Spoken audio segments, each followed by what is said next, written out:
एक ओर था देवराज इंद्र की कृपा से जन्म लेने वाला कुरुवंशीय महाराज पांडु एवं महारानी कुंती का पुत्र, राजसी परिवेश में पालित पोषित अर्जुन। अर्जुन एक ऐसा अद्भुत योद्धा जिसका यश संपूर्ण पृथ्वी पर गुंजायमान था, जिसके पराक्रम पर उसके पितामह स्वयं गंगा पुत्र भीष्म को गर्व था, जिसकी अनुपम धनुर्विद्या का उदाहरण उसके गुरु स्वयं द्रोणाचार्य समस्त संसार को दिया करते थे, जिसके सामर्थ्य के कारण उसे पांडवों की शक्ति का प्रतीक माना जाता था। तो दूसरी ओर था सूर्य देव के प्रताप से जन्म लेने वाला राजकुमारी कुंती का पुत्र कर्ण, जिसे राजसी कुल में जन्म लेने के पश्चात भी तथा सूर्य पुत्र होते हुए भी आजीवन सूत पुत्र की उपाधि का दंश सहना पड़ा। कर्ण एक ऐसा महावीर जो क्षत्रिय होते हुए भी गुरु द्रोणाचार्य द्वारा शिक्षा अर्जित नहीं कर सका, जिसने गंगा पुत्र भीष्म तथा द्रोणाचार्य के गुरु स्वयं प्रभु परशुराम से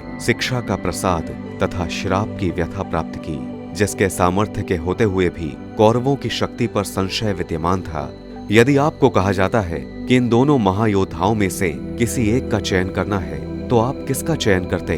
यही विराट प्रश्न श्री हरि विष्णु के अलौकिक अवतार कर्म योगी एवं दार्शनिक युग पुरुष प्रभु श्री कृष्ण के समक्ष था। संभवतः साधारण मनुष्य इस प्रश्न के भ्रमजाल में फंसकर कभी भी ये निर्णय ना ले पाता कि अर्जुन अथवा कर्ण में से उसे किसका चुनाव करना है, किंतु कृष्ण तो भगवान थे। सर्वज्ञाता तथा समस्त जग के स्वामी ने कर्ण के स्थान पर अर्जुन को अपनी कृपा के योग्य माना। कर्ण भले ही जन्म से अपने यथोचित सम्मान से वंचित रहा, अपने जन्म के सत्य की अनभिज्ञता के कारण भले ही उसे श्राप तथा अपमान का विष ग्रहण करना पड़ा, भले ही उस दानवीर कर्ण ने अपनी अनुपम दानशीलता का परिचय देते हुए अपने दिव्य कवच एवं कुंडल देवराज इंद्र को दान कर दिए, किंतु तब भी सूर्य पुत्र कर्ण को प्रभु श्री कृष्ण से केवल हृदय स्पर्शी सहानुभूति की ही प्राप्ति हुई। वो कभी भी श्री कृष्ण की कृपा का अधिकारी नहीं हो सका। प्रभु श्री कृष्ण का कर्ण का चुनाव न करने का एकमात्र कारण कर्ण की दुर्योधन के प्रति निष्ठा तथा प्रेम था। कर्ण भली भांति जानता था कि उसका मित्र दुर्योधन अधर्म का प्रतीक है,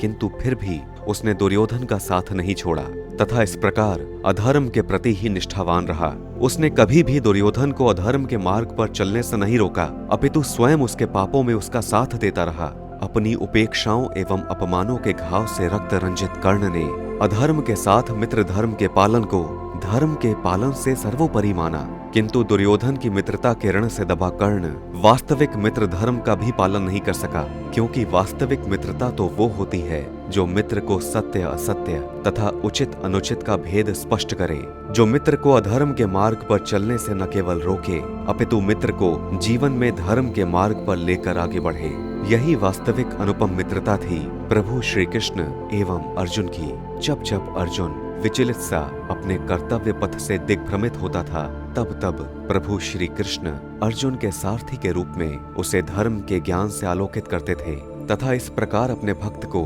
कभी भी असहाय नहीं छोड़ते थे। पांडवों पर हुए असंख्य अन्याय के उपरांत भी कृष्ण भक्त अर्जुन धर्म के मार्ग पर अडिग रहा, क्योंकि उसकी श्रद्धा तथा निष्ठा धर्म की संस्थापना के लिए अवतरित भगवान श्री कृष्ण में निहित थी। वास्तव में सुदर्शन चक्रधारी प्रभु श्री कृष्ण ने अर्जुन अथवा कर्ण में से किसी एक का चुनाव नहीं किया, अपितु कर्ण ने दुर्योधन रूपी अधर्म का चुनाव किया तथा अर्जुन ने धर्म रूपी प्रभु कृष्ण की आराधना, जिस कारण से अर्जुन को श्री कृष्ण का सानिध्य अपने सखा एवं सारथी के रूप में प्राप्त करने का सौभाग्य प्राप्त हुआ तथा अंततः वो ही महाभारत का नायक कहलाने का गौरव प्राप्त कर सका। भारत समन्वय परिवार प्रभु श्री कृष्ण द्वारा प्रदिष्ट धर्म पथ को शत शत नमन करता है।